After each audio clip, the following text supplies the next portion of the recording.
السلام علیکم ورحمۃ اللہ وبرکاتہ. نحمده ونصلي على رسوله الكريم اما بعد فاعوذ باللہ من الشیطان الرجیم بسم اللہ الرحمن الرحیم رب اشرح لي صدری ويسر لي امری واحلل عقدۃ من لسانی یفقهوا قولی. سبق نمبر 152 آیت نمبر 27 سے 44 تک. لیسن 152 آیت نمبر 27 to 44. وَاتْلُ اور پڑھیے، تلاوت کیجیے، پڑھ سنائیے. ما جو اوحیا وحی کیا گیا، الیکا آپ کی طرف، من کتاب ربکا آپ کے رب کی کتاب میں سے، لا نہیں مبدلا کوئی تبدیل کرنے والا، لکلماتی ہی اس کے کلمات کو، ولن اور ہرگز نہیں، تجدہ تم پاؤ گے، من دونہ اس کے سوا یعنی اللہ کے سوا، ملتحدا کوئی جائے پناہ. وطلو کا لفظ تلا یتلو سے ہے، پڑھنا، پڑھ کر سنانا، تلاوت کرنا. تلاوت دو طرح کی ہوتی ہے، ایک لفظی اور ایک عملی. اور یہاں خطاب کس سے ہے؟ نبی صلی اللہ علیہ وسلم سے. قرآن حکیم میں جب بھی آپ سے خطاب ہوتا ہے تو تین طرح سے ہوتا ہے. نمبر 1 آپ ہی سے ڈائریکٹ، اور اس میں آپ کے سوا دوسرے لوگ شامل نہیں ہوتے، یعنی خاص خطاب آپ سے، اور اس میں ہمارے پاس کوئی دلیل ہونی چاہیے کہ واقعی یہ خطاب آپ ہی سے ہے. جیسے الم نشرح لک صدرک ووضعنا عنک وزرک، یا پھر الم یجدک یتیما فآوی ووجدک ضالا فہدی. تو یہ خطاب کس سے ہے؟ آپ صلی اللہ علیہ وسلم سے، کیونکہ آپ ہی یتیم تھے اور آپ ہی کو پھر نبوت دی گئی. پھر اسی طرح خطاب آپ سے، لیکن سب اہل ایمان اس میں شامل ہے، یعنی عام خطاب. جیسے یا ایھا النبی، آپ کا نام لیا گیا، لیکن آگے جو حکم دیا گیا وہ کیا ہے؟ یا ایھا النبی اذا طلقتم النساء، جب تم طلاق دو عورتوں کو.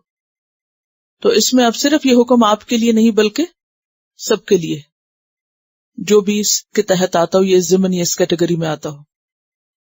اور تیسری قسم کا آپ سے بھی اور عام بھی، جیسے یہاں پر وَاتْلُ مَا أُوحِيَ إِلَيْكَ مِن كِتَابِ رَبِّكَ، آپ کو بھی حکم دیا گیا، اور اس کے بعد جو بھی کوئی اس قرآن کو پڑھے اس کے لیے بھی یہ حکم ہے. کیا؟ کہ قرآن کو پڑھا جائے، یعنی تلاوت کی جائے. اور تلاوت میں خود پڑھنا بھی اور دوسروں کو سنانا بھی، کیونکہ اس میں بلند آواز سے پڑھنا بھی. اور خاص طور پر آپ دیکھیے کہ شروع میں آپ کو بتایا تھا کہ تلاوت کا لفظ مذہبی کتابوں کو پڑھنے کے لیے استعمال ہوتا ہے، عام کتابوں کو پڑھنے کے لیے تلاوت کا لفظ نہیں آتا. اور تلاوت میں صرف ریڈنگ نہیں ہوتی بلکہ سمجھ کے پڑھنا شامل ہوتا ہے. تو یہ اللہ تعالیٰ کی طرف سے آپ کو حکم دیا جا رہا ہے، کیا؟ کہ وَاتْلُ مَا أُوحِيَ إِلَيْكَ مِن كِتَابِ رَبِّكَ. اور آپ نے اس حکم پر عمل کیا، اور اس کے بعد صحابہ کرام نے بھی. اور آپ دیکھیے کہ قرآن پاک میں صرف آپ صلی اللہ علیہ وسلم کو تلاوت کا حکم نہیں دیا گیا بلکہ اس کا طریقہ بھی بتایا گیا. کیا بتایا گیا کہ کس طرح پڑھیے قرآن مجید؟ رتل القرآن ترتیلا. وَاتْلُ مَا أُوحِيَ إِلَيْكَ مِن كِتَابِ رَبِّكَ، اور پڑھیے جو بھی وحی کیا جا رہا ہے آپ کی طرف، آپ کے رب کی کتاب میں سے. اور کتاب سے مراد یہاں قرآن ہے، یعنی قرآن میں سے پڑھ پڑھ کے سنائیے. اور اس میں ایک تو جو کچھ بھی وحی کیا جا رہا ہے سب کی طرف اشارہ ہے، لیکن اگر ہم اس کو پچھلی آیت کے ساتھ ملائیں تو اس میں آپ دیکھیے کیا آیا تھا؟ وَلَا يُشْرِكْ فِي حُكْمِهِ أَحَدًا، کہ وہ اپنے حکم میں کسی کو شریک نہیں کرتا. اور حکم سے مراد بھی کونی اور شرعی. پھر فرمایا لا مبدل لکلماتہ، اس کے کلمات کو بدلا نہیں جا سکتا، تبدیل نہیں کیا جا سکتا. کیونکہ لوگ کیا چاہتے تھے کہ تبدیل کر دیا جائے. اور پھر آپ دیکھیے کہ کلام یا کلمات بھی دو طرح کے ہیں، کونی اور شرعی. کونی سے مراد اللہ کے فیصلے، اللہ کے کلمات، کلمہ کن کہہ کے اگر وہ کوئی کام کرنا چاہتا ہے تو کوئی اور ہے جو اس کو بدل سکے؟ نہیں بدل سکتا، کوئی تبدیل نہیں کر سکتا. اور پھر شرعی میں آپ دیکھیے کہ اللہ کی شریعت کسی کو بھی تبدیل کرنے کا اختیار نہیں. آج بھی آپ دیکھیں کہ بہت سے لوگ ایسی کوششیں کرتے رہتے ہیں، اور اہل کتاب نے بھی ایسی بہت سی کوششیں کی. کیا کیا انہوں نے؟ اپنی کتابوں میں تحریف کی، تبدیلی کی، اس میں معنی میں بھی، الفاظ میں بھی. اس کتاب کو تو چونکہ اللہ نے ذمہ لیا حفاظت کا، اس لیے اس کے کلمات کو کوئی آگے پیچھے بھی نہیں کر سکتا، کوئی تبدیل نہیں، نو چینج، کوئی کچھ نہیں کر سکتا. اور اگر کوئی تفسیر میں منمانی کرتا بھی ہے یا اس کی وضاحت میں کوئی اپنے خیالات اور اپنی خواہشات کے مطابق بات کرتا بھی ہے تو بھی الحمدللہ اللہ نے انتظام کیا ہوا ہے اس کی تصحیح کا. اور اصل دین چونکہ محفوظ ہے لہذا کوئی بہت بڑی جرت اگر کرتا بھی ہے تو اس کے اوپر ہی پلٹتی ہے، وہ واضح ہو جاتی، سامنے آ جاتی ہے. یعنی اللہ تعالیٰ نے خود قرآن کے اندر ہی اس کی تردید کا سامان بھی کیا ہوا ہے. لا مبدل لکلماتہ، اس کے کلمات کو تبدیل نہیں کیا جا سکتا. وَلَن تَجِدَ مِن دُونِهِ مُلْتَحَدًا، اور ہرگز نہ تم پاؤ گے اس کے سوا کوئی پناہ کی جا، کوئی جائے پناہ نہ پاؤ گے، کوئی ٹھکانہ نہ پاؤ گے. ملتحد کا لفظ یہ لحد سے ہے، لام ہے دال. لحد کس کو کہتے ہیں؟ قبر کا بغلی گڑھا. ایک قبر ہوتی ہے اور ایک لحد ہوتی ہے. لحد وہ ہوتی ہے جس میں ایک دفعہ سیدھا کھود کے پھر سائڈ سے کھودتے، یعنی کہ ایک طرف کو جانا. لیکن یہاں کیا معنی ہے ملتحد؟ یعنی جس کے اندر پناہ لی جائے. پناہ کہاں عام طور پہ لی جاتی ہے؟ چھپا کہاں جاتا ہے؟ یعنی کہیں ایک طرف کو اندر، جیسے اس گڑھے سے آپ دیکھیے کہ وہ کسی کھو میں، کسی غار میں. یعنی اگر اللہ پکڑنے لگے کسی کو تو کسی کو کوئی ایسی جگہ، کوئی غار، کوئی گڑھا، کوئی چیز نہیں ملے گی کہ جس کے اندر گھس کے وہ چھپ سکے یا بچ سکے. وَاصْبِرْ نَفْسَكَ، آپ صلی اللہ علیہ وسلم کو خطاب ہے کہ روک رکھیے اپنے آپ کو. یعنی یہاں صبر عام معنوں میں نہیں ہے بلکہ روکنے اور لگ جانے کے معنوں میں. مع الذین، ان لوگوں کے ساتھ، یدعون ربہم، جو پکارتے ہیں اپنے رب کو، جو دعائیں مانگتے ہیں اپنے رب سے، یعنی یاد کرتے ہیں اپنے رب کو. بالغداۃ، صبح کے وقت، والعشی، اور پچھلے پہر. یریدون، وہ چاہتے ہیں، وجہہ، اس کی رضا، یعنی اللہ کی رضا. ولا تعدو، اور نہ تم پھیرو، اینا کا، اپنی دونوں آنکھیں. اینا اصل میں تھا اینان، اور نون اڑ گیا اضافت کی وجہ سے، مضاف الیہ ہے یہ. عنہم، ان سے. تریدو، تم چاہتے ہو، زینت الحیات الدنیا، دنیا کی زندگی کی زینت، دنیا کی زندگی کی رونق. ولا تطع، اور نہ تم بات مانو، نہ تم اطاعت کرو. کس کی؟ من اغفلنا قلبہ عن ذکرنا، جس کے دل کو ہم نے اپنی یاد سے غافل کر دیا. غافل انسان کی اطاعت نہ کرو، اس کی باتوں میں نہ آؤ، اس کی بات نہ سنو. ایسے لوگوں کی کمپنی میں اور ایسے لوگوں کی دوستی میں زیادہ نہ رہیں جو ہمارے ذکر سے غافل ہے، کیونکہ کمپنی اثر کرتی ہے. اگر آپ کسی کے مجلس میں اور وہ فضول اور لایانی باتیں کیے چلے جا رہا ہے تو نتیجہ کیا ہوگا؟ کیا آپ انوالو نہیں ہو جائیں گے؟ تھوڑی دیر آپ سنیں گے، پھر آپ کو بھی جواب دینا پڑے گا. اگر کوئی کسی کی غیبت کر رہا ہے، کتنی قوت ہے آپ میں اس کو روکنے کی؟ ذرا ایمان اپنے کا جائزہ لیں. کوئی کسی کی برائی کر رہا ہو آپ کے سامنے، آپ میں سے کتنے ایسے ہیں جو اس کو اس کے سامنے کہہ سکیں کہ please stop it, I don't want to listen? کہہ سکتے ہیں؟ بہت کم نہیں کہتے. ہمیں یہ بھی نہیں پتا چلتا کہ ہم غیبت کر رہے ہیں. اب جب ایسا ہوتا ہے کہ جب ہم دوسرے کو سٹاپ نہیں کر سکتے تو پھر ہم چپ بھی نہیں رہ سکتے. پھر جب دوسرا کہہ رہا ہوتا تو ہم یس سر تو کر ہی دیتے ہیں, پورے شامل ہو گئے. اگر آپ دوسرے کو بچا سکتے ہیں تو بچا لیں, اور اگر نہیں تو کم از کم اپنا پلو بچا لیں, کیونکہ کل ہمارے کوئی بھی کام نہیں آئے گا. وَلَا تُطِعْ مَنْ أَغْفَلْنَا قَلْبَهُ عَنْ ذِكْرِنَا, ایسے شخص کی بات نہ مانو, اطاعت نہ کرو جس کے دل کو ہم نے اپنی یاد سے غافل کر, جس کے اندر کوئی خدا کا خوف نہیں ہے, جو اللہ سے نہیں ڈرتا. اور ذکر نہ سے مراد اللہ کا ذکر عام طور پر بھی اور خاص طور پر قرآن. وَاتَّبَعَ هَوَاهُ, اور اس نے پیروی کی اپنی خواہشات کی. ظاہر ہے کہ جس کے سامنے کوئی رہنمائی نہیں, اللہ کی کتاب نہیں, تو پھر وہ کس کی رہنمائی میں چلے گا, کس کی انسٹرکشنز کے مطابق زندگی گزارے گا؟ ہاں, اپنی خواہشات کی, اپنے دل کی, اپنی عقل کی, اپنی منمانی کی. وَكَانَ أَمْرُهُ فُرُطًا, اور ہے اس کا معاملہ حد سے بڑھا ہوا, حد سے بڑھا ہوا, یعنی اس کی زندگی میں کوئی اعتدال نہیں. اس کی زندگی میں کیا ہے؟ ہر چیز میں حد سے بڑھا ہوا, یعنی اعتدال سے ہٹا ہوا. ایک ہوتا ہے افراط اور ایک ہوتا ہے تفریط. افراط کیا ہوتا ہے؟ یعنی ہر کام حد سے زیادہ کرنا. مثلا سونا ہے تو ضرورت سے زائد, محض سستی میں لیٹے رہنا, آرام فرماتے رہنا, اٹھ کے نہ دینا. کھانا ہے تو پیٹ بھر بھی گیا ہے تو صرف اس لیے کہ مزے کا ہے اور کھا لو, اور کھاتے چلے جائیں, جب جی چاہے کھانے بیٹھ جاؤ. اسی طرح باقی زندگی کے معاملات میں بھی کوئی پتہ نہیں کہ لمٹس کہاں ہیں, لمٹ سے آگے نکل جانا.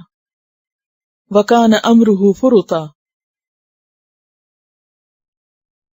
وَقُلِ الْحَقُّ مِنْ رَبِّكُمْ, اور کہہ دیجئے کہ حق تمہارے رب کی طرف سے. اور حق سے مراد یہاں حق اور قرآن دونوں ہی, یعنی یہ اللہ کی کتاب بھی حق ہے اور ویسے حق لفظی معنوں میں بھی.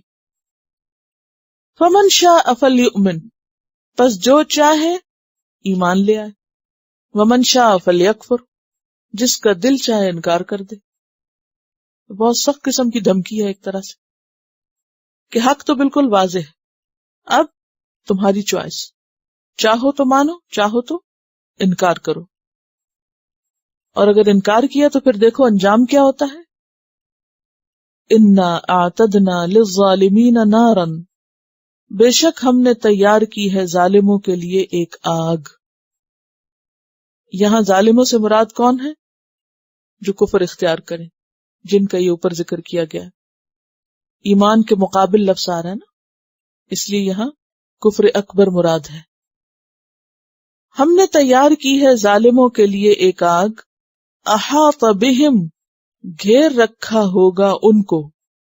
کن کو؟ ظالموں کو. کس نے گھیر رکھا ہوگا؟ سرادقہا, اس کے شعلوں نے, اس کی قناتوں نے, اس کے فلیمز نے. سرادق سین رے دال قاف. سرادق کا لفظ جو ہے چار دیواری کے لیے استعمال ہوتا ہے, باؤنڈری وال کے لیے, جیسے خیمے کی چادر ہو یا قنات ہوتی ہے. کبھی تمبو یا قنات دیکھے ہوں گے, وہ کس لیے لگاتے ہیں؟ سیپریٹ کرنے کے لیے, باؤنڈری بناتے ہیں نا. وَإِن يَسْتَغِيثُوا, اور اگر وہ پانی مانگیں گے. یستغیثوا کا لفظ جو ہے غیث سے ہے. غیث کہتے ہیں بارش کو, غوث بھی اسی سے, جو غوث اعظم کا لفظ ہے. اور استغاثہ کہتے ہیں فریاد کو. وَإِن يَسْتَغِيثُوا, اور اگر وہ پانی کی فریاد کریں گے, پانی مانگیں گے, تو کیا ہوگا؟ یغاثوا بماء, فریاد رسی کیے جائیں گے پانی کے ساتھ. کیسا پانی؟ کالمہل, مہل کی طرح. اور مہل کیا ہے؟ پیپ اور خون, تیل کی سیاہ تلچٹ جو نیچے جم جاتی ہے. کبھی آپ فرائی کر کے پین کو رکھ دیں تو کیا ہوتا ہے؟ آخر میں جو تیل بچتا ہے وہ کیسا ہوتا ہے؟ چیکڑ سا, کالا سا, تھک. تو یہاں بھی کیا فرمایا، وَإِن يَسْتَغِيثُوا، اگر وہ پانی مانگیں گے ان آگ کے سراؤنڈنگ میں، یغاثوا بماء، پانی تو دیا جائے گا لیکن کیا ہوگا وہ پانی یا پینے کی چیز یا ڈرنک، کالمہل، پیپ اور خون، یشوی الوجوہ، اور اتنا ابلتا اور گرم کہ ان کے چہرے بھون ڈالے گا، ان کے چہرے جل جائیں گے، بھون ڈالے گا، یعنی وہ پیئیں گے اور پیتے ہی ان کا منہ بہہ جائے گا، اور جب پیٹ میں جائے گا تو آتا ہے کہ ان کی آنتیں بہہ کے باہر نکل جائیں گی۔ بئس الشراب، کتنا برا پانی ہے، بدترین پینے کی چیز، وساءت مرتفقا، اور بدترین آرام کی جگہ۔ مرتفق رے فے قاف سے ہے، ارتفاق کہتے ہیں کوہنی بچھا کر گال اوپر رکھنا۔ کبھی آپ نے سونے کی ایسی پوزیشن دیکھی ہوگی کہ کوئی اپنے بازو پہ منہ رکھ کے سویا ہوا ہو۔ بازو پہ منہ رکھ کے سونا کیا ہے؟ آرام کی علامت، یہ اس کا لفظی معنی ہے۔ مرفق کوہنی کو کہتے ہیں نا اس حصے کو۔ وساعت مرتفقہ، اور بدترین آرام گاہ، بدترین رہنے کی جگہ۔ ان الذین آمنوا وعملوا الصالحات، بے شک وہ لوگ جو ایمان لائے اور انہوں نے اچھے کام کیے، نیک عمل کیے، انا لا نضیع، بے شک ہم نہیں ضائع کریں گے، اجر من احسن عملا، اجر اس کا جو اچھے عمل کرے، اچھے کام کرے۔ اور یہاں پر پھر یاد رکھیے کہ احسن عمل کی بات ہے، اور احسن میں دو چیزیں، اخلاص بھی اور سنت کی پیروی بھی۔ تو جو بھی کوئی کرے، من میں عورت اور مرد سب شامل ہے۔ فاستجاب لهم ربهم انی لا اضیع عمل عامل منکم من ذکر او انثی، خواہ مرد ہو یا عورت ہو، کوئی بھی ہو، ہاں اگر اس کا کام اچھا ہے تو اس کے لیے بہترین اجر ہے۔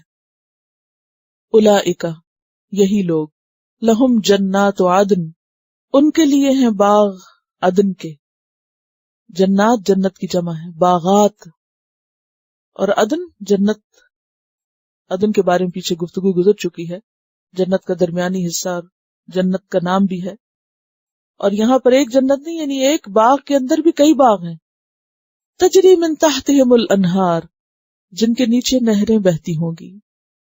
یحلون، وہ پہنائے جائیں گے، فیہا، اس میں، یعنی ان باغوں میں رکھ کے انہیں پہنائے جائیں گے، من اساور، کنگن، سوار کی جمع ہے، من ذہب، سونے کے، جنتیوں کو جنت میں سونے کے کنگن پہنائے جائیں گے۔ اور یحلون کا لفظ جو ہے یہ حلیون سے ہے، زیور کے لیے آتا ہے، زیور کے پہنائے جانے کے لیے۔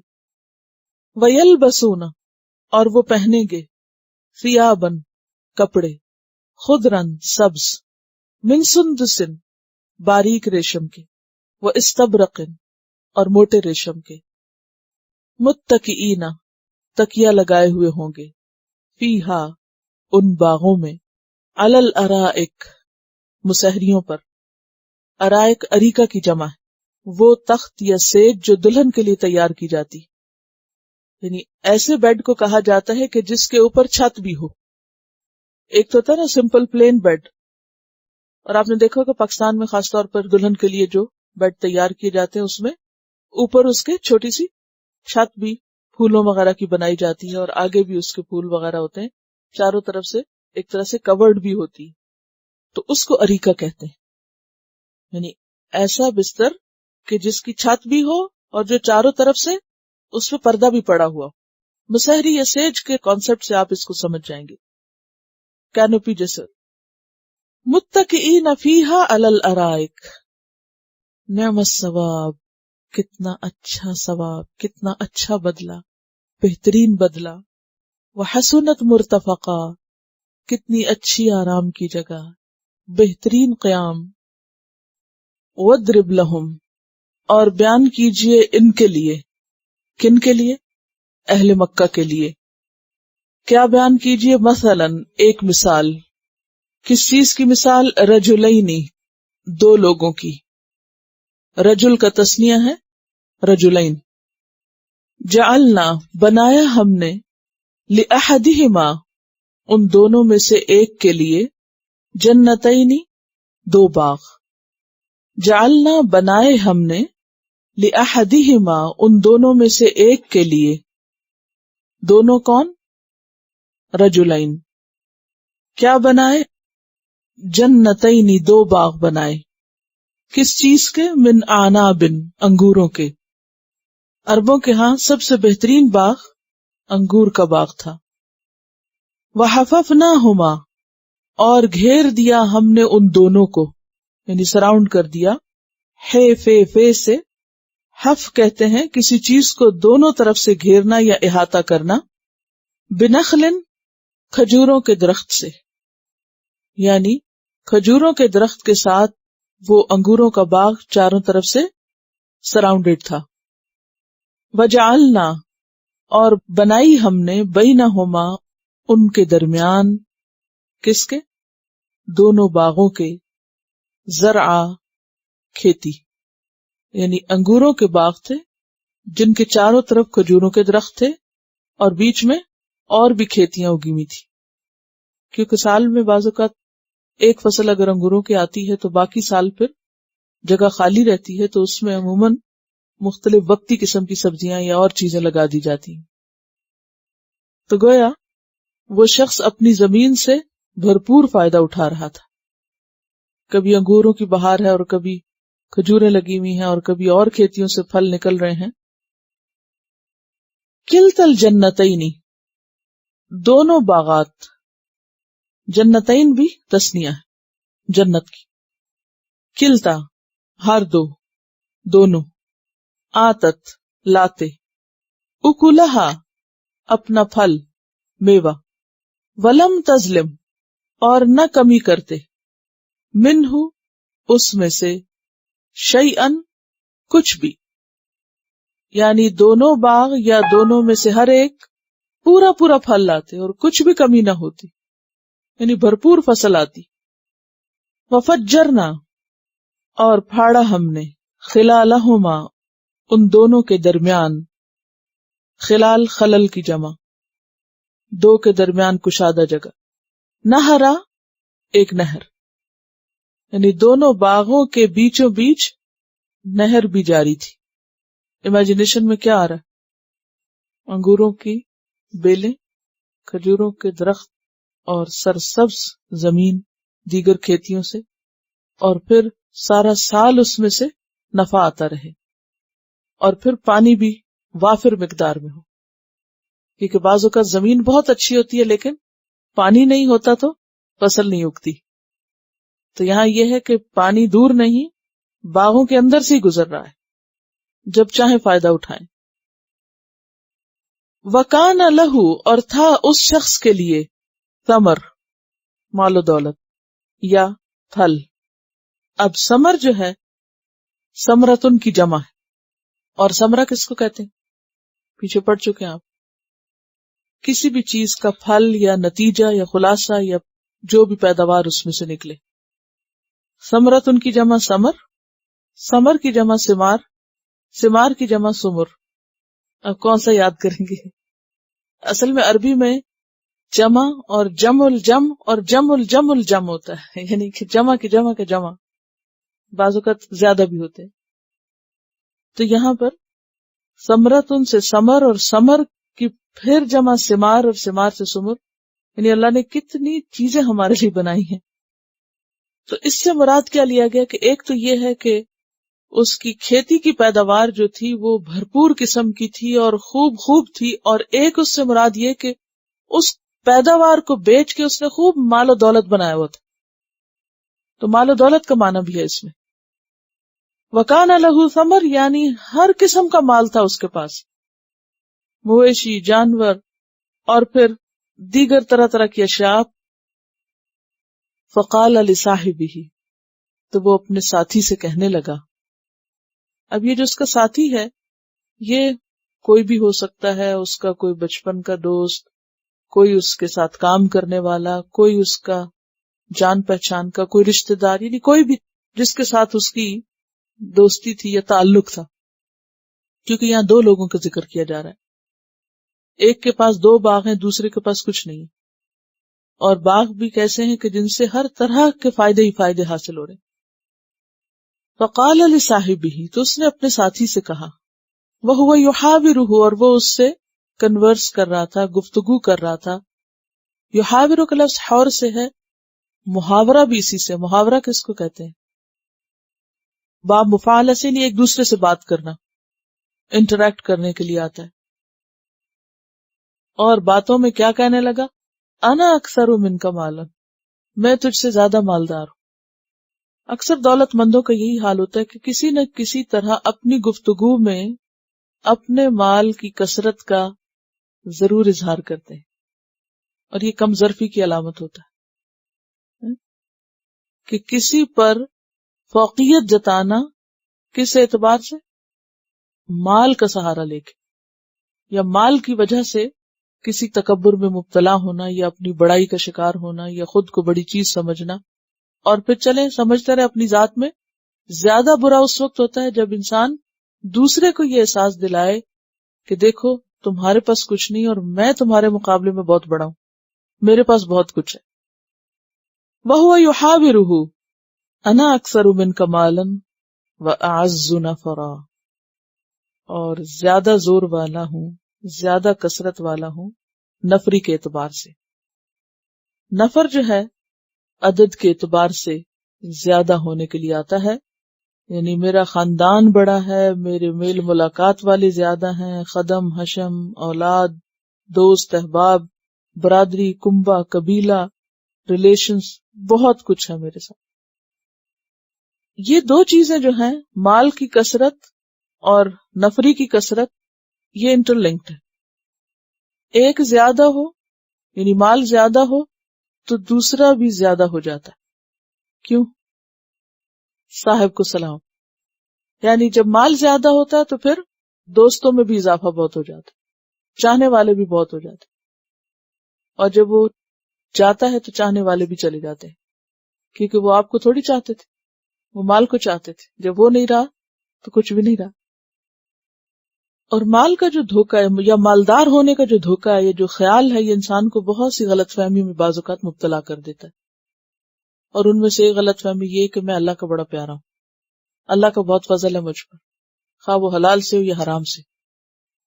اور اس کا نتیجہ کیا ہوتا ہے کہ پھر انسان دوسروں کو اپنے سے حقیر سمجھنے لگتا ہے، اور آخرت کے بارے میں تو اور بھی بے فکر ہو جاتا ہے۔ کیا اور کیوں؟ کیا سوچ کے کہ اگر مجھے یہاں ملا ہے تو وہاں آخر کیوں نہیں ملے گا، کہ مجھے اور بھی زیادہ مال اور اولاد ملے گی، یعنی آج ہے تو کل بھی ملے گی۔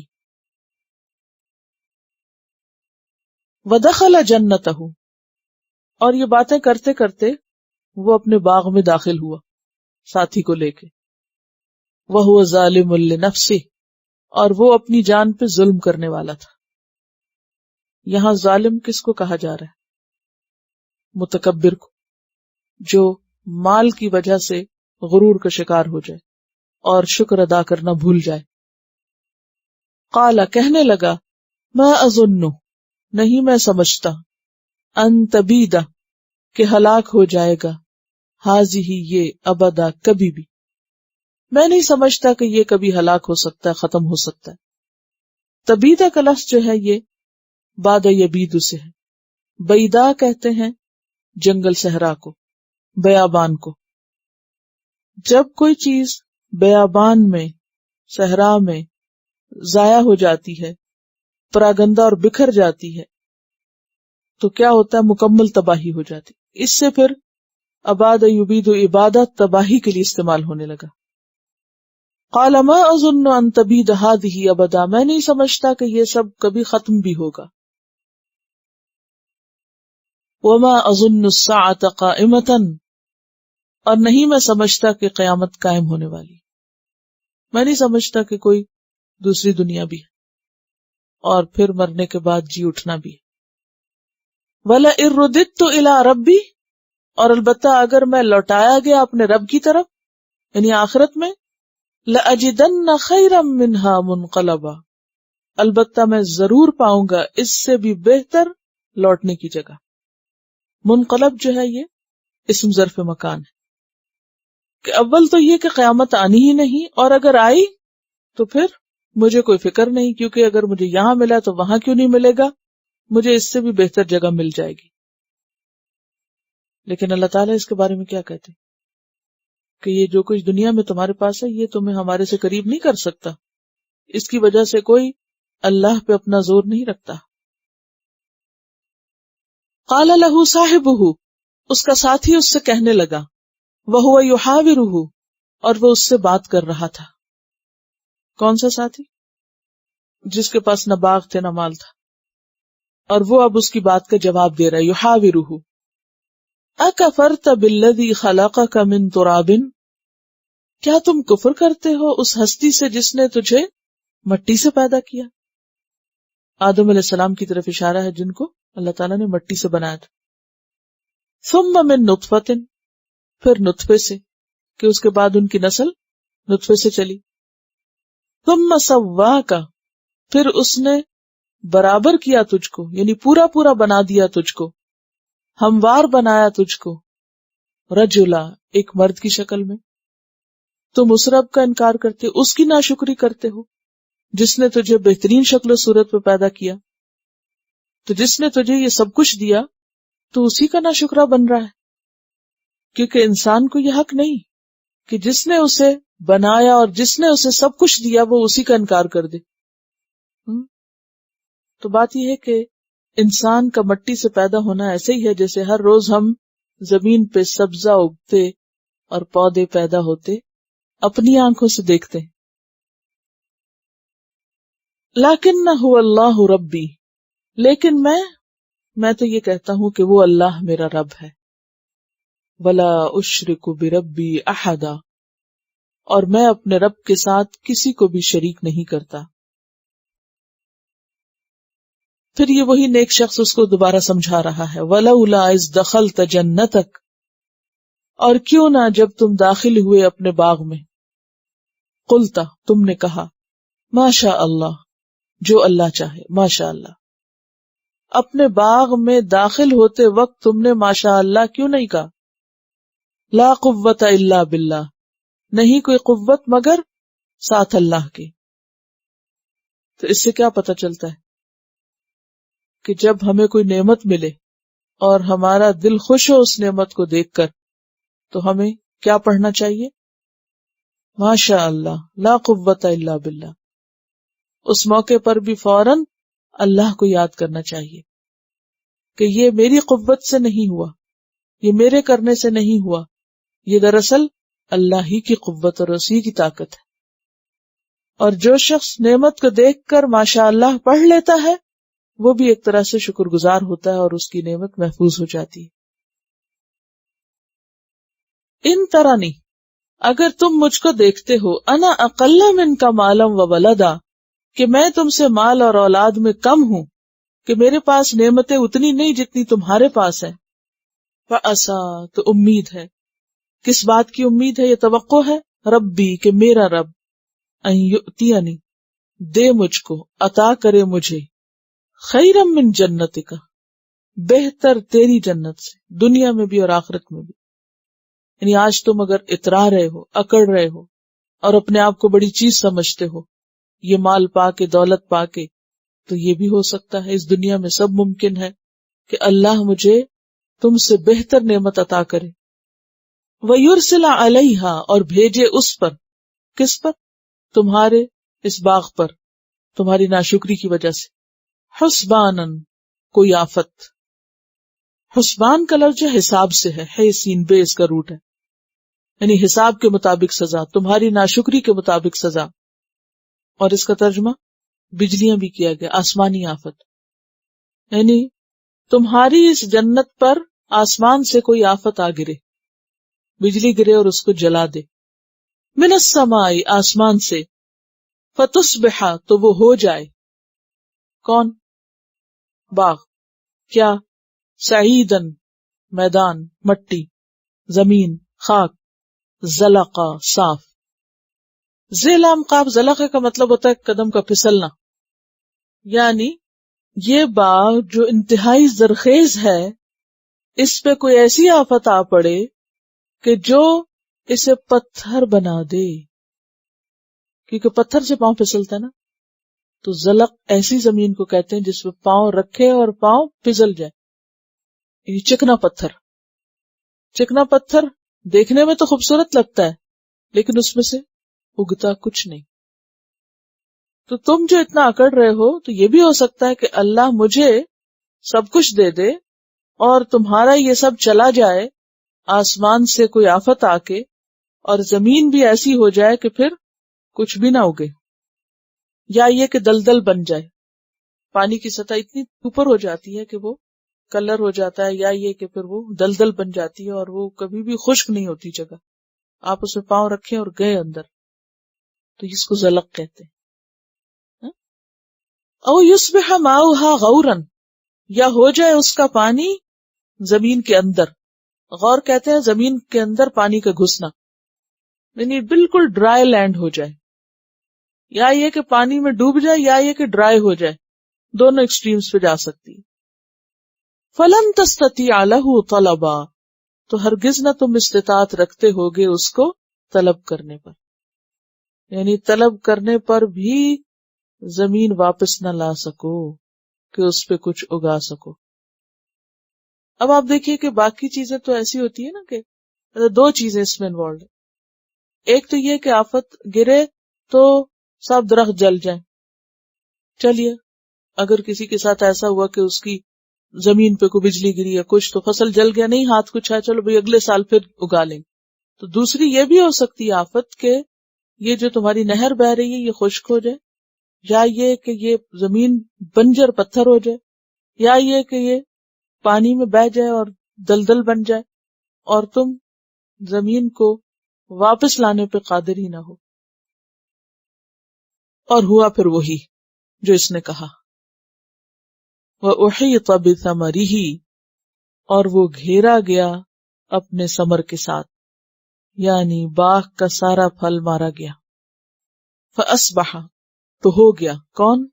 باغ والا، يُقَلِّبُ كَفَّيْهِ، اپنی ہتھیلیاں الٹ پلٹ کرنے۔ یقلب قلب، یقلب تقلیب کا کیا معنی ہوتا ہے؟ الٹ پلٹ کرنا۔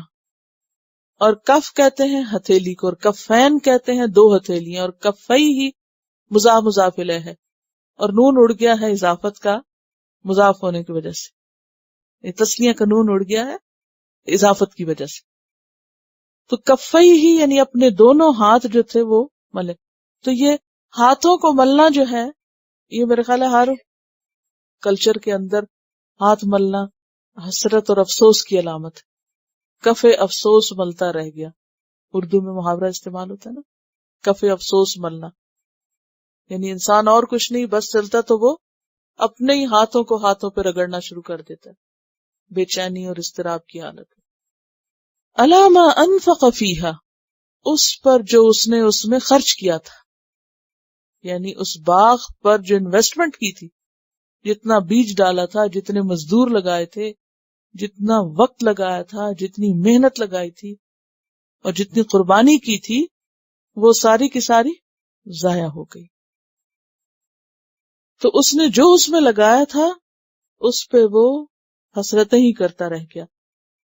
وَهِيَ خَاوِيَةٌ عَلَى عُرُوشِهَا، اور وہ گری پڑی تھی اپنی چھتوں پر، چھتریوں پر۔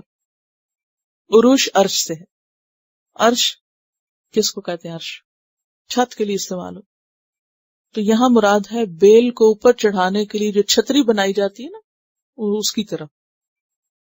اور وہ گری پڑی تھی اپنی چھتوں پر، یعنی جب آفت آئی تو چھتیں گری اور چھتوں کے ساتھ بیلیں بھی نیچے آ گری، سمجھ رہے؟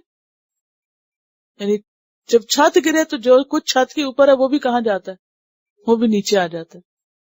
یہاں یہ کہا جا رہا وَهِيَ خَاوِيَةٌ عَلَى عُرُوشِهَا وَيَقُولُ، اور وہ کہہ رہا تھا، یا لیتنی، اے کاش کہ میں، لم اشرک، نہ میں شریک ٹھہراتا، بربی، اپنے رب کے ساتھ، احدا، کسی ایک کو بھی۔ پیچھے آنا ولم یشرک فی حکمہ احدا، وہ اپنے حکم میں کسی کو شریک نہیں کرتا۔ تو اب اس کو سمجھ آئی کہ میں نے اپنے آپ کو بڑی چیز کیوں سمجھا کہ یہ میری طاقت اور میری تدبیر ہے اور میرا سب کچھ ہے اور میرا علم ہے. وَلَمْ تَكُنْ لَهُ فِئَةٌ، اور نہ تھا اس کا کوئی گروہ، کوئی جتھا، کیونکہ اس کو بڑا زوم تھا کس بات کا، میری برادری بڑی ہے اور میری دوستی اور تعلقات بہت پہنچے ہوئے لوگوں کے ساتھ ہیں. فرمایا کہ نہ تھا کوئی جتھا ینصرونہ جو اس کی مدد کر سکتا. اب دیکھیں بعض مصیبتیں تکلیفیں ایسی ہوتی ہیں نا کہ جن کا ذکر انسان کسی بڑے سے، کسی پہنچ والے سے، کسی انفلوئنشل پرسنالٹی کے ساتھ کرے تو وہ آگے پڑھ کے بیچ میں آ کے کسی نہ کسی طرح دوسرے کی مدد کر سکتے. اب یہاں تو جو کچھ ہوا وہ کس کی طرف سے تھا؟ یعنی بندہ جب بندوں کے ہاتھوں ستایا جاتا ہے تو وہ کسی اور کو بیچ میں لا کے اس کا ازالہ کرا لیتا ہے. لیکن اگر مصیبت اللہ کی طرف سے آ جائے اور اس قسم کی مصیبت آ جائے تو کون انسان ہے؟ انسان تو کیا، انسانوں کا جتھا بھی آگے آ کے کچھ نہیں کر سکتا.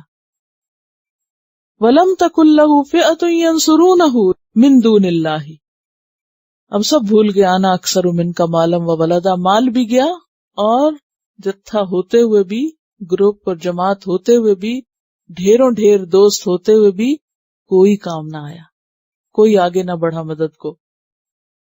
وَلَمْ تَكُنْ لَهُ فِئَةٌ يَنْصُرُونَهُ مِنْ دُونِ اللَّهِ وَمَا كَانَ مُنْتَصِرًا، اور نہ تھا وہ بدلہ لینے والا. منتصر انتصار سے، انتصار ہوتا ہے ظلم سے بچنا، اپنے آپ کو بچانا اور بدلہ لینا. یعنی وہ شخص غصے میں کتنا بھی تل ملا تھا، کتنا بھی انتقام کو سوچتا تو کیا کر سکتا تھا؟ آفت اگر آسمان سے آ جائے تو آپ کس کو پکڑیں گے؟ کس کو سو کریں گے؟ اگر کسی انسان کے کیے کوئی مصیبت آتی ہے تو آپ اس کو سو کر دیتے ہیں، لیکن اگر آسمان سے بجلی گرتی ہے تو آپ بجلی کو نہیں پکڑ سکتے اور نہ بجلی بھیجنے والے کو پکڑ سکتے. ہنالک الولایۃ للہ الحق، یہاں ثابت ہو گیا کہ ولایت اللہ ہی کے لیے ہے سچی. ولایت کا معنی ہوتا ہے نصرت، مدد، کارسازی، اور ولایت کہتے ہیں ملک کو، سلطان کو. ہمارے یہاں پتہ نہیں ہے انگلینڈ کو ولایت کیوں کہتے ہیں، اس کی کیا حکمت؟ شروع میں جب لوگ زیادہ انگریزی نہیں بولتے تھے تو وہ برطانیہ یا انگلینڈ نہیں کہتے تھے، وہ کیا کہتے؟ ولایت. ان کی حکومت تھی نا تو ان کو حاکم سمجھتے تھے، ابھی تک سمجھتے تھے. لیکن یہاں کیا کہا جا رہا ہے؟ ہنالک الولایۃ للہ الحق. یہاں یہ بات پتہ چلی کہ اصل مدد اللہ کی ہوتی ہے، جو سچی مدد ہوتی ہے. بندوں کی مدد اور بندوں کا ساتھ کچھ نہیں دے سکتا. تو بات یہ ہے کہ اصل ولایت اور اصل مدد اور نصرت، کارسازی ساری کی ساری کس کی طرف سے ہے؟ اللہ کی طرف سے. کون ہے اللہ؟ الحق، جو مالک حقیقی. دیکھیے اللہ کو چھوڑ کر دوسروں پہ بھروسہ کرنا کیا ہے؟ اس قصے سے کیا پتہ چلتا ہے؟ اس شخص کو اللہ پہ بھروسہ نہیں تھا، کس پہ تھا؟ مال اور نفری پہ. مال اور نفری پہ بھروسہ کہ یہ کام آئیں گے، یہ بچائیں گے. آج کتنے لوگوں کی مشکل یہی ہے کہ وہ کس کو سیویئر سمجھتے ہیں، کس کو مددگار سمجھتے ہیں، کس پہ بھروسہ کرتے ہیں، یا مال پہ یا کنیکشنز پہ، تعلقات پہ، دوستیوں پہ، کہ میرے بہت بڑے بڑے لوگ جاننے والے ہیں اور کسی بھی مشکل میں وہ میرے کام آ جائیں گے. لیکن اس سے بڑا دھوکہ کچھ نہیں. تو اس واقعے سے کیا پتہ چلتا ہے کہ کسی کو اللہ کے ساتھ شریک مت کرو. جب اللہ کی پکڑ آتی ہے کوئی نہیں چھڑا سکتا، نہ مال کام آ سکتا ہے اور نہ ہی کوئی انسان. کوئی بیماری، کوئی آفت، کوئی مصیبت، ملک الموت آ جائے، اگر بلین کا ٹریلینز بھی ہو انسان کے پاس تو وہ دے کے چھوٹ سکتا ہے کہ آپ پلیز جائیے، چند سال بعد آئیے. جو کچھ میرے پاس ہے سب لے لیجیے، چلے جائیں گے واپس تو اللہ کے پاس جانا ہے. اسی طرح اس وقت کتنے بھی دوست احباب رشتہ دار پاس کھڑے. ہنالک الولایۃ للہ الحق. اور ولایت دو طرح کی ہوتی ہے، ایک عام اور ایک خاص. اور خاص میں اللہ ولی الذین آمنوا، اللہ دوست ہے ان لوگوں کا جو ایمان لائے. ہوا خیر ثوابا، وہ بہتر ہے ثواب دینے میں، یعنی وہ جو بدلہ دے، وہ جو ثواب عطا کرے وہی بہترین ہے. وخیر عقبا، اور بہترین ہے انجام کے اعتبار سے، کہ جو انجام اس کے پاس ہے اور اس کے ہاتھ میں ہے وہی بہترین ہے. لہذا انسان ان چیزوں کو پا کر اترانے نہ لگے، فخر نہ کرے، اپنے آپ کو بڑی چیز نہ سمجھے، اور ان پہ بھروسہ کر کے اللہ کی نافرمانی نہ کرے. سبحانک اللہم وبحمدک نشہد ان لا الہ الا انت نستغفرک ونتوب الیک. السلام علیکم ورحمۃ اللہ وبرکاتہ. Quran vocabulary 100%. The best application to understand Quran. Study with flashcards. Word list. Learn 25% of Quran vocabulary in 7 days. Multiple MCQs to practice and test vocabulary. Single choice. Multiple choice. True, false. Bookmark difficult words. Study wrongly answer words. Test your skills. 12 essential grammar lessons at Learn Quranic Grammar. You can select number of words to study from bookmarks.